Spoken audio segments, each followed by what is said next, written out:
Here I have Garett GT14, and let me show you how to accomplish the hard reset operation on that device by using the settings. So at the very beginning, let's swipe to the left right here, find and select the settings icon. Right here you have to scroll down and choose the last option, which is the reset. Let's tap on reset.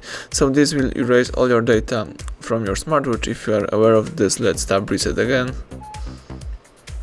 And the device is performing the hard reset operation. Let's just wait until the whole operation will be done. As you can see, the smartwatch is restarting. And here you've got the welcome panel. You can set up your smartwatch. So thank you for watching. Please subscribe our channel and leave thumbs up under the video.